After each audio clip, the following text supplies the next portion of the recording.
Hello, friends of Golf Course Quality Fertilizer.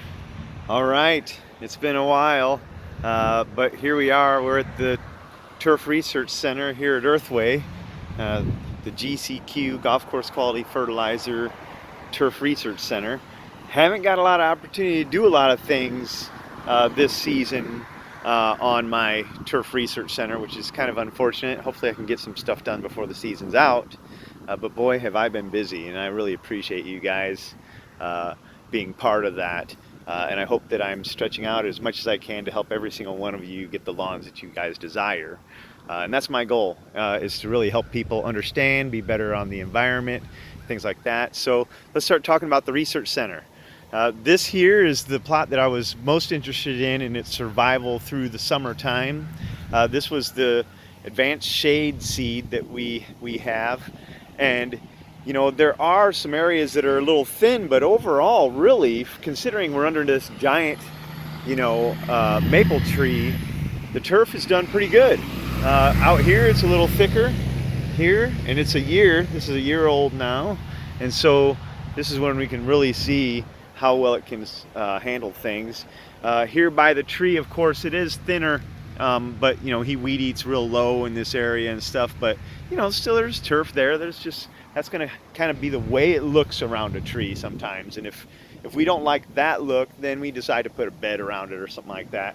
But I'm not too concerned about that. We have a little bit of turf in that area. If I decided to, I could scratch a little bit more seed around there every season. And that's something that you have to think about too in shady areas where we can get thin turf, especially if there's a lot of traffic through that area.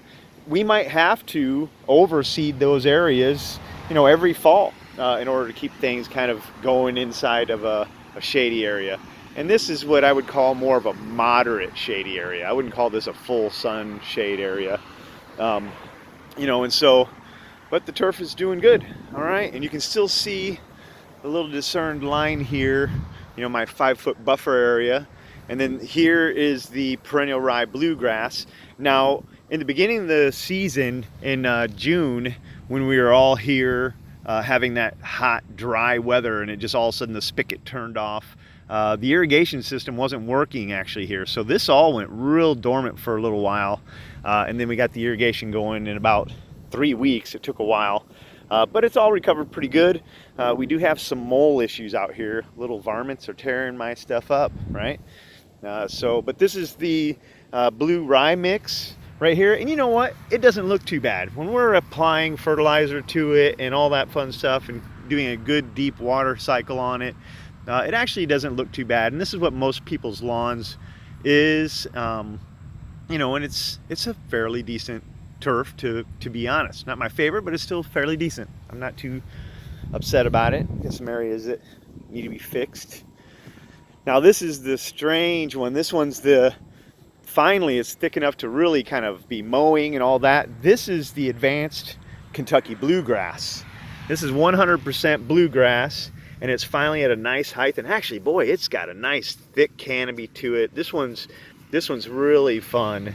Actually, now that we've been in it for a year, but it took a real long time to get to this point where it was this thick and finally looked like a lawn. It was really short and shallow. I dealt with weeds a little bit more in this thing.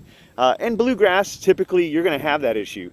Because it's so slow to germinate. But this one was a quicker germinator, and it still kind of struggled as far as how quickly it became mature and thick like it is today. So, even the new advanced ones, they're still a little slow. But here you can see, here's the turf. I don't know if you can see it real well or not, but here's the regular buffer line here, and then we go over to the Kentucky bluegrass, the new one, and it is a lot thicker, and I'm sure it's going to continue to get thicker and thicker. So I'm really pleased. If my full yard was this new advanced bluegrass and I knew I could get away with mowing shorter heights, because you can actually mow this down to a 1/2 inch and it's supposed to be still thick. So, that might be really cool. It definitely would make the neighbors go, holy moly, what does that guy do for a living? So that's kind of fun.